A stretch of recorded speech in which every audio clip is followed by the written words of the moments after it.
하나님 말씀 봅니다. 신약성경 갈라디아서 5장 24절로 26절까지입니다. 갈라디아서 5장 24절로 26절까지 제가 읽어드립니다. 그리스도 예수의 사람들은 육체와 함께 그 정욕과 탐심을 십자가에 못 박았느니라. 만일 우리가 성령으로 살면 또한 성령으로 행할지니 헛된 영광을 구하여 서로 노엽게 하거나 서로 투기하지 말지니라. 아멘. 이 저녁에 하나님께서 우리 각자에게 부어주실 자유와 해방과 풍성한 은혜가 넘치기를 바랍니다. 동부로 이주해 가신 우리 김선혜 권사님, 김홍현 권사님 이 방송 지금 듣고 계시는데 할렐루야, 잘 도착하셨죠? 축복합니다. 그곳에도 하나님이 넘치는 은혜가 있기를 소망합니다. 예수 믿는다는 것은 아주 역설적입니다. 죽는 것입니다. 내가 죽음으로 오히려 사는 것. 예수님 이 땅에 계실 때 제자들에게 이런 말씀을 하셨어요. 요한복음 16장 33절 말씀입니다.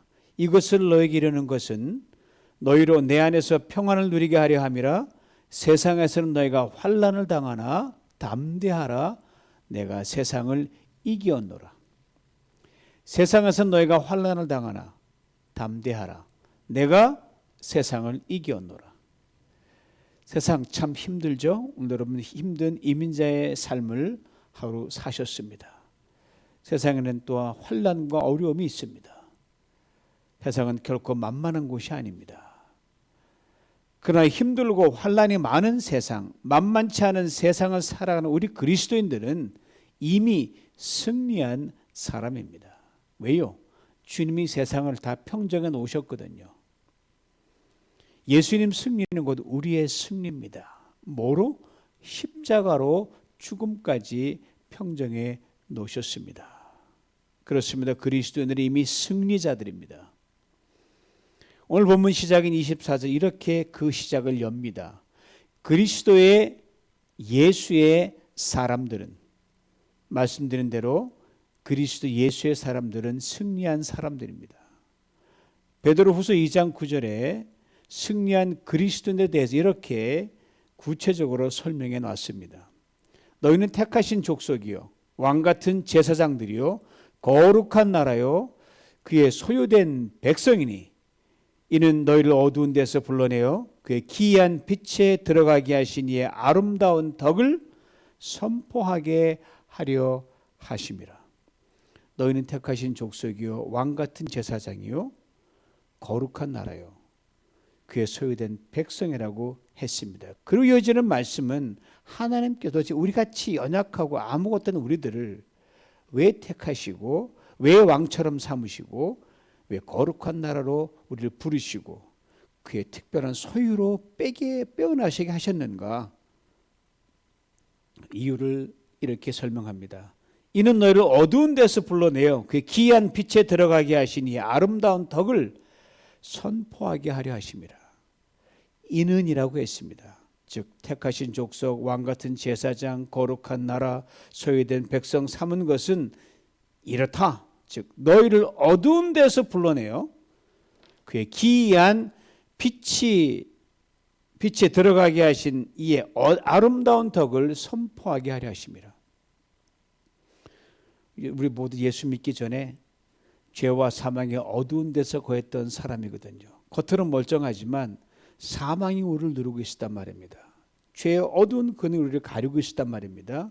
이런 우리를 불러내서 영원한 생명과 소망의 빛으로 불러내셨습니다. 그리고 우리는 빛의 자녀들이라고 합니다. 누가? 우리를 지으신 하나님께서 우리처럼 사람이 되신 예수 그리스도께서 그렇게 만드셨다는 겁니다. 하나님이 하시면 죄인도 의인이 되고 죽을 자가 살 자가 됩니다. 하나님 죄인 우리들을 위해 행하신 구원입니다. 은혜입니다. 이것을 베드로는 이렇게 압축해 설명합니다. 아름다운 덕. 풀면 이렇게 됩니다.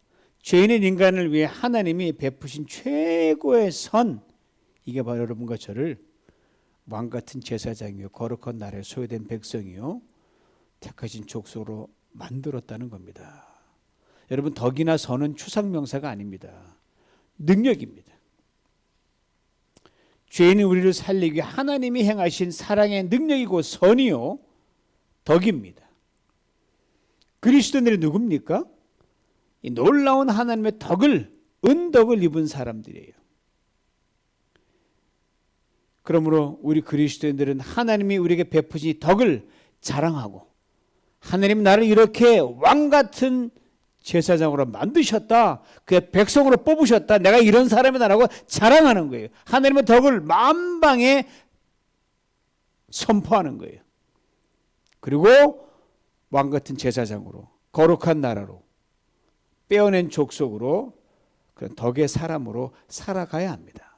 왕이 째째하게 아무렇게나 살 수 없잖아요. 이것이 바로 그리스도인의 인생 사명입니다. 어떻게 하면 우리가 덕의 사람으로 살아갈 수 있을까요? 어떻게 하면 왕같은 제사장으로, 택하신 족속으로, 거룩한 나라요 하나님의 소유된 아들, 딸로 살아갈 수 있을까요? 그래서 우리 삶에서 하나님의 덕을 보여주고 하나님의 덕을 말하고 증거하는 그런 사람이 될 수 있을까요? 저절로 될까요? 아이가 저절로 크지 않는 것처럼 덕의 사람으로 살아가기 위해서는 그 덕의 사람이 되지 못하게 하는 걸림돌을 제거해야 비로소 가능합니다. 여러분, 문을 활짝 열어놨는데 가라고 열어놓은 거 아니에요? 걸어가야 되는 것처럼. 그런데 이 걸림돌이 여러분 밖에 있지 않고 바로 안에 있다는 사실입니다. 그리고 나 자신이 바로 가장 큰 걸림돌입니다. 그렇습니다. 바로 이 걸림돌이 나를 넘어서야 하나님의 덕을 끼치고 내가 덕의 사람으로 살아갈 수가 있습니다.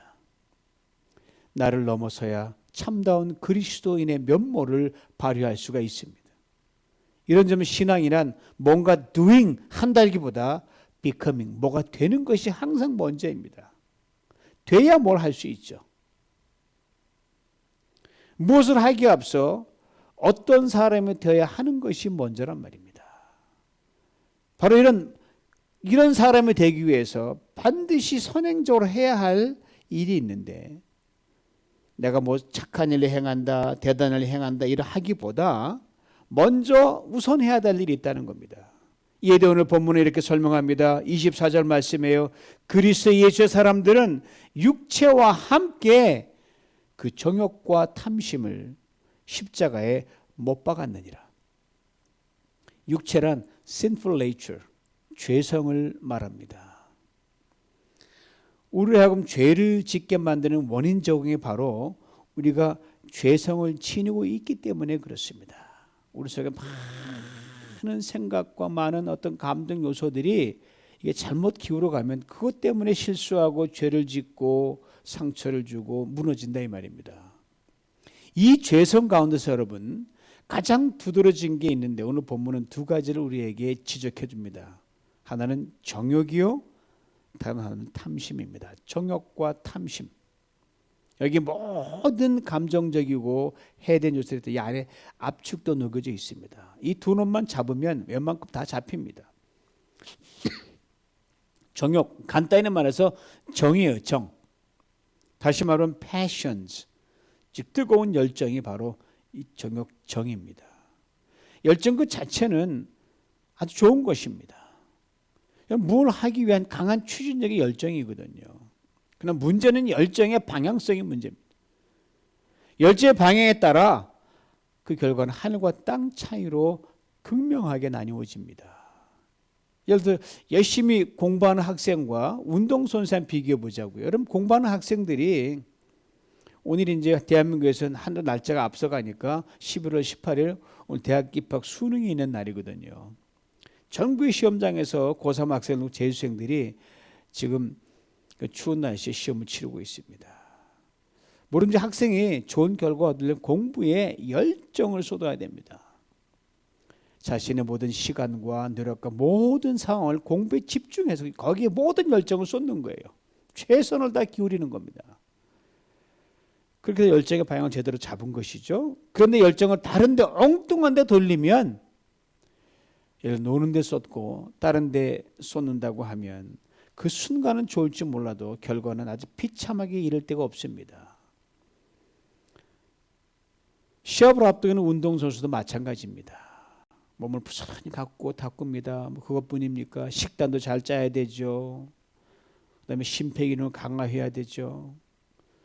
시간을 투자해서 기회 시대마다 피나는 노력을 기울여야 됩니다. 이렇게 열정을 쏟으면 실제 시합에서 특별한 변수가 없는 한 결과는 좋을 수밖에 없습니다. 서로 결과 기대치에 못 미친다 할지라도 최선을 다했기 때문에 후회가 남지 않습니다. 그런데 시합을 앞둔 선수가 이 대열을 이탈해서 자기 멋대로 가고 움직인다. 그건 시합을 포기하는 거나 마찬가지입니다. 잠자는 것도 엉망이고 식사도 아무거나 먹고 연습 시간도 게을리하게 되면 그건 시합에 이길 수가 없지요. 그렇게 열정은 동시에 두 방향으로 나갈 수가 없습니다. 반드시 어느 한 방향을 가야 됩니다. 이쪽 방향을 택하면 이쪽 방향을 포기해야 됩니다. 그리고 열정은 반드시 고통과 희생을 수반하게 되어 있습니다. 열정이라는 단어 영어로 패션이라고 하는데 그 안에 고통과 고난 그리고 아픔이라는 의미가 그 안에 배어 있습니다. 바로 이 열정의 극치가 바로 우리 그리스도인들에게는 예수님의 십자가입니다. 수년 전 예수 그리스도의 십자가의 고난, 이 순환이 영어로 상영된 적이 있죠. 여러분 다 대부분 보셨을 거예요. 제목이 바로 Passion of Christ. 이 두 가지로 해석이 됩니다. 먼저는 예수 그리스도의 열정입니다. Passion. 무슨 열정입니까? 우리를 사랑하시는 하나님의 뜨거운 열정입니다. 죄인인 인간을 구원하시기 위해 쏟으신 그 뜨거운 하나님의 열정입니다. 다음은 그리스도의 고난, 고통입니다. 우리를 뜨겁게 사랑하시기 위해 저절로 이게 그냥 공짜로 되는 게 아니라 사랑하시기 위해 주님이 담당하신 십자가 고통입니다. 십자가 아픔입니다. 하나님의 사랑의 열정이 수반되는 고통이 아픔입니다. 무슨 아픔이에요? 주님이 우리 때문에 포기해야 하는 그 포기함으로 수반되는 고난과 아픔입니다. 여러분 내게 가장 소중한 걸 버린다는 것 정말 가슴 찢어지듯 아프거든요. 주님 우리를 사랑하시는 그 열정에 대한 대가입니다. 들어보셔요. 하나님 자신이 자신임을 포기하신 겁니다. 여러분 스스로를 포기할 수 있겠습니까? 하늘의 영광을 포기하셨습니다. 창조주의 능력을 포기하셨어요. 그 무한한 능력의 하나님이 그냥 무능력하게 죽으신 거예요. 높은 하늘의 보좌를 포기하셨습니다. 피조물로부터 응당, 당연히 왕이시니까 만들었으니까 받아야 할 모든 섬김을 다 포기하셨습니다. 그냥 포기가 아니라 철저히 죽음으로 모든 것을 다 포기하셨습니다. 이것은 오늘 찬양가의 가사는 구구절도 이렇게 얘기하잖아요. 제목이 우리 때문에 잊을 수 없는 하나님의 사랑, 날 살리려고 주신 생명, 내 십자가 지고 오르신 갈보리 언덕, 날 향한 사랑 때문에 이렇게 마무리하죠. 주 위에 바로 우리 때문에 십자가 지셨고 우리 때문에 죽음 당하셨고 우리 때문에 물과 피를 쏟으셨네. 무지한 우리 때문에 우리를 무지무지 사랑하셨죠. 하나님의 패션이에요. 내 패션, 내가 너를 사랑한다. 이걸로는 도저히 그 사랑할 수 없, 그걸로 표현할 수 없길래 그 열정, 사랑에 대한 대가, 십자가가 바로 그 대가입니다. 엄청난 희생입니다. 이처럼 뜨겁게 열정으로 사랑하면 바로 하나님의 사랑이 밖으로 표출돼서 우리에게 향했기 때문에 그 사랑은 진짜 사랑입니다. 그런데 이 열정이 안으로 향하면 오늘 본문의 표현처럼 정욕이 됩니다. 나를 중심으로 모든 것을 잡아당깁니다. 이렇게 되면 덕을 세우는 그리스도인이 결코 될 수 없단 말입니다. 욕을 먹습니다. 하나님께 욕을 돌리는 그리스도인이 될 수밖에 없습니다. 바로 안으로 향한 열정, 정욕이 멈추어야 비로소 덕을 끼치고 하나님의 덕을 자랑하고 영광을 나타낼 수 있게 됩니다. 그리고 오늘 본문은 그리스도인을 이렇게 설명합니다. 자기 중심화된 열정, 즉 정욕을 십자가에 못 박은 사람, 이 사람이 그리스도인입니다. 또 하나의 두드러진 죄성에 대해 오늘 보면 이렇게 말합니다. 탐심. 여러분, 탐심이 무엇입니까? 원색적으로 표현하면 이렇게 돼요. 아주 강렬한 바람, 너무너무 뜨거워서 끌 수 없을 만큼 강렬한 바람, 이게 탐심입니다. 여러분, 사람이 무엇을 기대하고 바라는 것? 지극히 자연스러운 현상입니다. 저도 그렇고 여러분 마찬가지예요. 그런데 이런 자연스러운 바람을 넘어서 지나치게 해가 되도록 무엇을 가지려고 하고 무엇이 되려고 하는 마음, 이것이 탐심입니다. 다시 말하면 부당한 욕심입니다. 근데 이 탐심이요, 거창하면 눈치가 칠 텐데 항상 작은 것으로부터 출발합니다. 그러게 조금 더 욕심 낸 거 가지고 뭘 그래? 그렇게 쉽게 말할 수 있는 게 아니에요. 조금 더 욕심을 낸 것, 그게 큰 탈이 나는 겁니다. 자연스러운 욕망이 있어요. 바람이 있어요. 조금 넘어가면 그건 탐심이거든요. 경계를 넘어갔으니까. 문제는 탐심은 그 다음부터, 경계를 넘어가는 순간부터 금방 돌아오는 게 아니라 그 반대쪽으로 엄청난 가속도가 붙어서 팍 달려가는 속성을 가지고 있습니다. 여러분, 마치 여러분 이 비탈길에 차가 내려갈 때 브레이크가 파열되면 어떻게 돼요? 그냥 엄청난 가속도가 붙어서 통제할 수 없게 됩니다. 이게 바로 탐심입니다.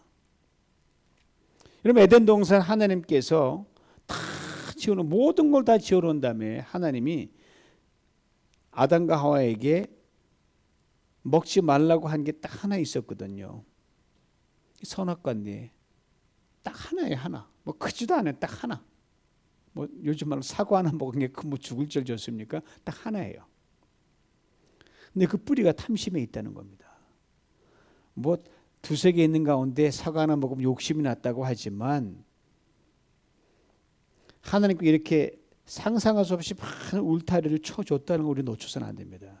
동산을 지어놓으시고요. 동산에 셀 수 없이 많은 과실을 다 심어놓으세요. 여기도 과일, 저기도 과일, 저기도 풍성함, 저기도 넘치는 풍성 다 있는데 다 먹어라. 하나는 안 된다 그랬어요. 안 되는 거 하나가 바로 선악과였거든요. 근데 먹고 싶은 대로 다 먹어도 되는 그런 상황에서 바로 하나의 먹자마자 하나의 이들이 꽂힌 거예요. 넓고 넓은 울타리도 많은데 풍성한 가운데 오면 자꾸 옆으로 풀어가지고 그걸 드디어 넘어가고 말았다는 거예요.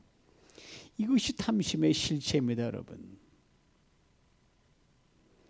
아무리 작아도 내 것이 아니면 눈도 귀도 마음도 돌리지 말아야 하는 그 하나, 여기에 꽂히면요, 그건 탐심이고 그 결과는 상상할 수 없이 큽니다.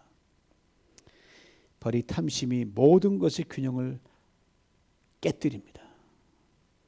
이 탐심 때문에 하나님을 아담과 하와는 놓쳤고 우리도 이 탐심 때문에 중심이 흐트러질 때가 얼마나 많은지 모릅니다.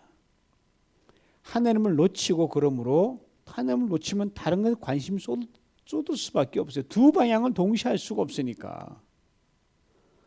이것을 성경은 우상 숭배라고 합니다. 골로새서 3장 5절 이렇게 말합니다. 그러므로 땅에 있는 지체를 죽이라. 곧 음란과 부정과 사욕과 악한 정욕과 탐심이니. 근데 탐심에 대해 이렇게 코멘트를 달아놔. 탐심은 우상 숭배다. 가장 강력한 우리를 넘어지게 하는 겁니다. 우리 탐심을 십자가에 못 박은 사람이 예수 그리스도를 믿는 그리스도인이란 말입니다.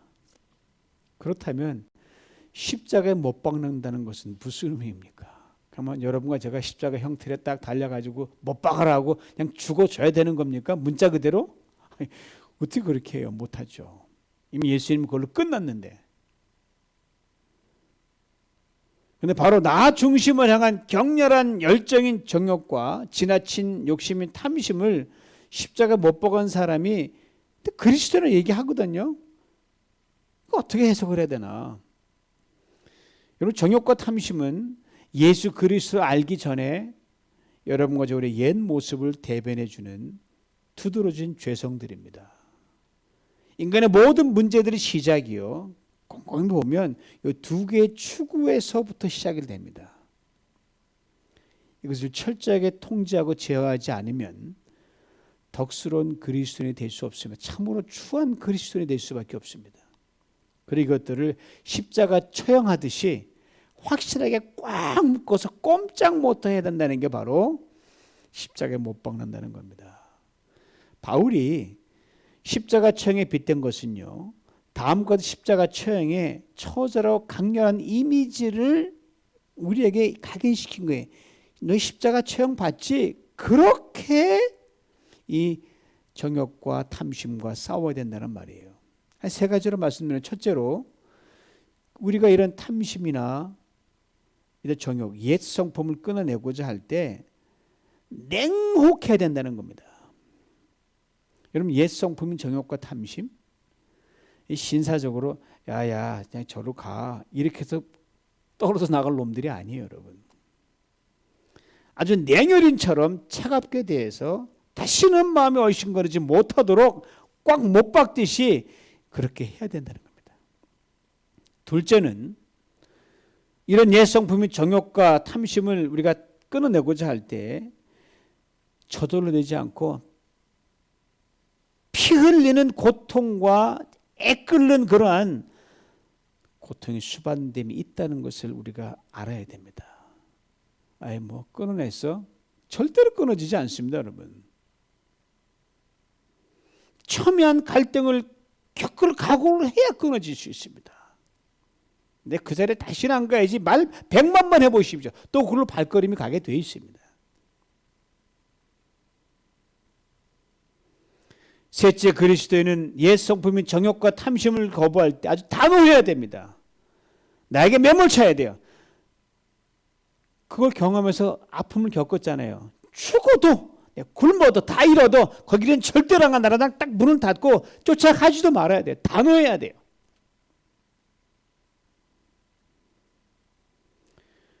그리고 우리의 정욕과 탐심을 확실하게 십자가에 못 박기 위해서는요, 당 십자가 처형이 어떻게 이루어졌는가 이해가 또한 우리는 분명히 되어 있어야 돼요.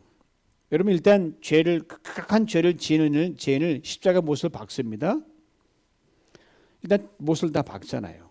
박으면 누가 풀어주기 전엔 결단코 거기서 죽어야 됩니다. 반드시 죽습니다.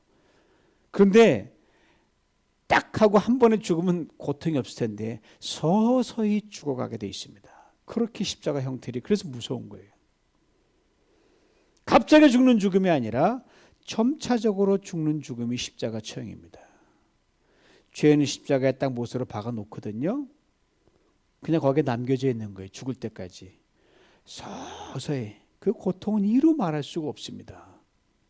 그걸 느끼면서 죽어가고, 그냥 그렇게 방치해 두는 게 아니라 그렇게 죽어가는 사람들 제대로 죽나를 감시하는 군인들을 붙여 끝까지 그 과정을 지켜보게 만듭니다.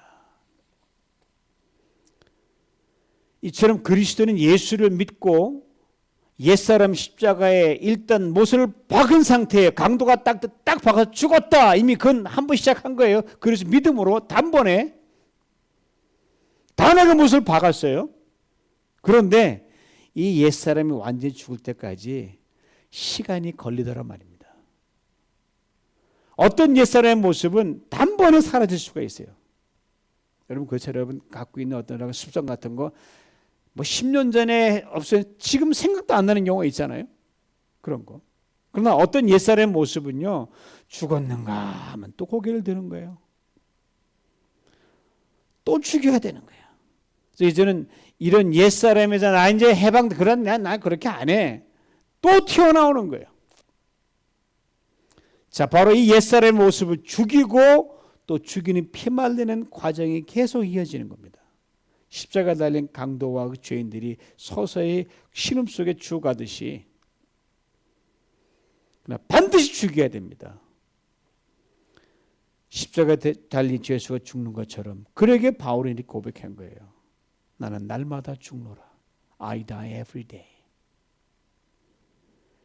우리의 모습을 십자가 못 박고 끝장내는 것이 하루아침에 되지 않는 것이라는 것을 일깨워주는 그의 고백입니다. 얼마나 위대한 사도입니까? 근데 바울도 이게 평생 씨름했어요.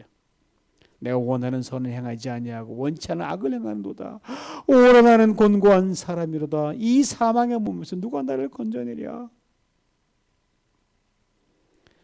하나님의 사람으로 불리는 모세를 한번 보자고요. 모세 이스라엘 백성들을 이끌 출애굽을 하지 않습니까? 그 불평 많고 목이 고든 백성을 유난 맞은 이스라엘 백성들 하여튼 잘 이끌고 홍해를 건너 광야를 건너 마라를 지나서 시내산까지 왔어요.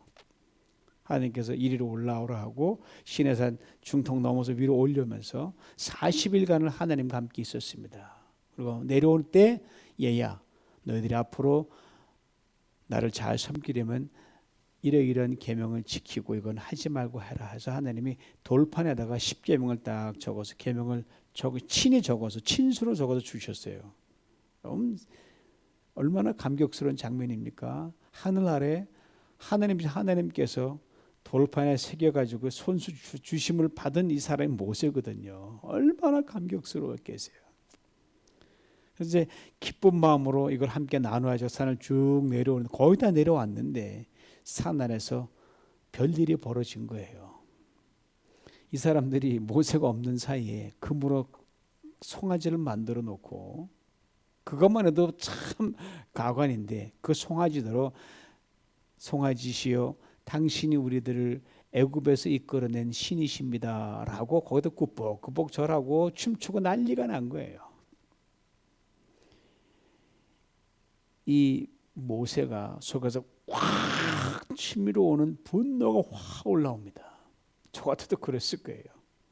참지 못하고 그냥 손에 들고 있는 십계명 돌판 있잖아요. 이 돌판을 들어다가 그냥 팍 하고 바닥에다 내동댕이 쳐가지고 박살을 내버렸습니다.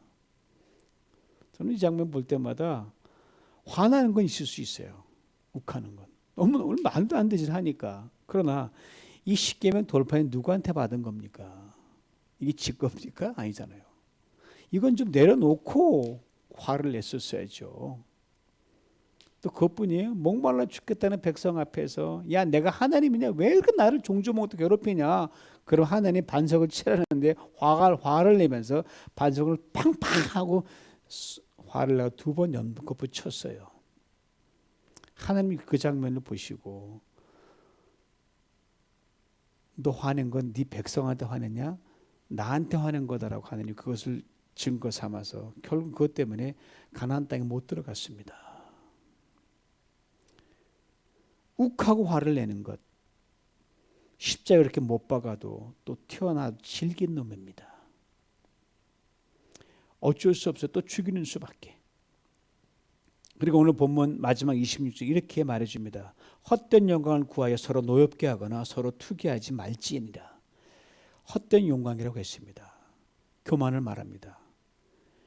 여러분 자기가 제일 잘난 것도 아닌데 우쭐대는 것이 바로 교만입니다. 그래 교만은 자기를 제대로 파악하지 못할 때 나오는 병리 현상이 교만입니다. 인간은 어느 누구도 교만할 수가 없습니다. 왜? 하나님을 설 때 모든 주제가 아무것도 아니거든요. 진짜 자신을 파악하지 못하고 그냥 부풀어진 자기를 보니까 그렇게 큰 줄 알고 막 우쭐쭈 되는 거예요. 그러면서 내가 이 정도 대접은 받아야지, 이 정도 영광을 누려야지 하면서 진짜 바람이 잔뜩 들어가가지고 우쭐댑니다. 여러분 바람떡 잡숴 보셨죠? 조그만 떡에 바람이 조금만 들어가도 이렇게 커 보이잖아요. 콕 찔러 바람 빼보세요. 아주 쪼그려 납작해집니다. 교만이 바로 이런 바람 같은 겁니다.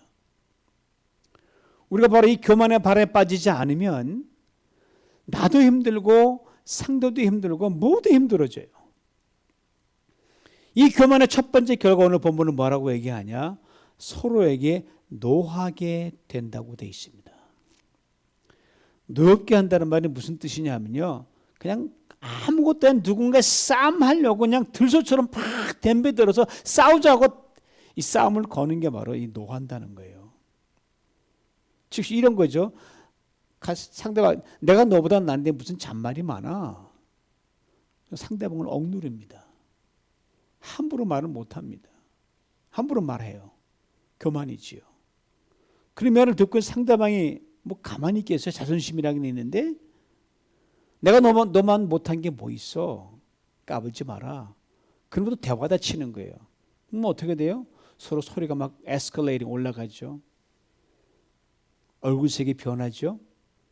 화를 내고 손이 가고 발이 가고 거친 말이 팍 왔다 갔다 하는 거예요. 교만을 통제하지 못하면 노하고 쌈질하게 됩니다. 교만의 두 번째 결과는 서로 투기하게 된다고 오늘 본문은 말합니다. 우리가 투기하는 것, 시기 질투하는 것 두 가지 이유 때문입니다. 먼저는요, 남들에게 내가 우월한 존재로 여겨질 때 상대방이 나를 시기하는 겁니다. 그래서 이거 참 조심하셔야 돼요. 저도 마찬가지, 모두 마찬가지. 내가 남보다 좀 더 가진 게 있죠. 상대적으로. 내가 남보다 좀 더 배운 게 있을 수 있어요. 더 나은 형편이 있을 수 있어요. 뭐 일부러 뭐 살다 보면 사람이 상대적으로 저기 차이가 있으니까. 그럴 때 그것이 바로 상대편에게 시기와 질투를 불러일으키는 시험거리 된다는 것. 우리는 그걸 잊지 말아야 됩니다. 참 우리가 행동 거짓말 조심해야 되거든요. 나는 그냥 자연스럽게 얘기해. 나 참 좋아. 뭐 다 잘 됐어. 그런데 저쪽에서 정말 안 되고 그냥 죽을 인상이라면 그게 시샘이 될 수 있거든요. 거기서 이게 교만이 싹 트가지고 이 시기가 나는 거죠. 다음은 내가 남보다 열등하다고 느낄 때 상대방은 시기하게 되어 있습니다. 남이 막 자랑하면 나는 그렇지 못하니까 그냥 은근히 부해가 날 때가 있거든요. 그래서 시기와 질투가 생기면요, 상대방을 섬긴다, 존중한다, impossible, 불가능합니다. 그 성경은 주님께 말씀하시죠. 남을 너보다 낮게 여기라는 말이 바로 그런 거예요. 잘못된 열정인 정욕, 지나침 욕심인 탐심, 결국은 내 분수를 모르는 교만의 결과입니다. 이로 인해 파생되는 분노와 투기, 이것들을 어떻게 잠재울 수 있을까요? 나를 십자가에 못 박는 길밖에 없습니다. 내 힘으로는 결코 안 돼요. 그러게 바로 오늘 보면 이렇게 말합니다. 25절 말씀이에요. 우리가 성령으로 살면 또한 성령으로 행하라. 아니, 바퀴 다 성령으로 이끄는 삶을 살아야 된다는 거예요. 여러분 마음에 성령이 끊임없이 감동을 주시거든요. 말씀을 듣고 찬양을 하고 기도할 때 이렇게 살아야지 마음에 감동이 막 와요. 그러면 그렇게 행동도 발현하고 삶이 살아야, 거기에 목숨을 걸어야 안과 밖이 일치돼야 성령의 주도를 받는 사람이 된다. 그러면 교만이 들지 않고 다툼이 없고 그렇게 화평의 사람 살아갈 수 있다는 거죠. 그렇게 바울의 고백이 우리의 고백으로 시마다 때 터져 나와야 돼요. 또 죽노라. 나는 날마다 죽노라. 오늘도 죽고 아침에도 죽고 점심에도 죽고 저녁에도 죽고 이렇게 부단히 나를 십자가에 못 박아 주기를 계속하다 보면요, 어느 정말 내가 죽어 있는 것을 발견하게 됩니다. 화가 안 나는 거예요. 이제는요. 짜증이 안 나는 거예요. 욱하는 게 덜 나오는 거예요. 나이 막 뭐라고 해도 그 사람들 큰 소리 안 치게 되는 거예요. 그리고 오직 성령이 주도하는 성령의 사람으로 그렇게 더 점점점 살아가게 된다는 겁니다. 제가 이따가 얘기하는 김영길 장로님 말씀, 지금 고인이 되셨죠? 한동대 총장 오래 역임했던 그런 분이십니다. 이분의 생긴 참으로 이루 말할 수 없는 수모와 창피와 굴욕을 당했었습니다. 심지어 감옥까지 갔다 왔으니까요. 이런 수모를 겪는 어느 날 완전히 모든 모함을 다 하루 종일 뒤집어 쓰고 파김치가 집에 돌아오는데 이 장로님은 사모님이 너무너무 속상한 내 남편이 저렇게 당할 사람이 아닌데 뭐가 모자라서 그냥 나쁜 일 한 것도 아니고 하나님의 뜻을 위해서 미국에서 모든 보장을 다 해준다는 그 자리에다 내동도 치기도 왔는데 사람들이 또 이게 뭐냐.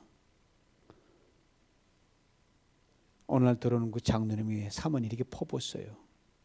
당신 속도 없으세요? 아니 그렇지 않다고 좀 대꾸라도 하셔야 될 거 아니에요. 뭐라고 항변해도 시원찮은데 왜 그렇게 매일 당하고만 들어오십니까?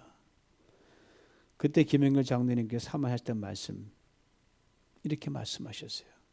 여보, 죽은 사람이 무슨 대꾸를 할 수 있겠어?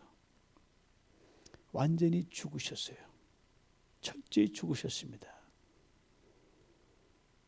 오직 예수만 살기 위해, 그리스도는 살기 위해 하나님의 사랑을 또 이루기 위해 그렇게 하셨습니다. 그리고 승리했고 그 승리의 길을 갔다가 주님 품에 안겼습니다.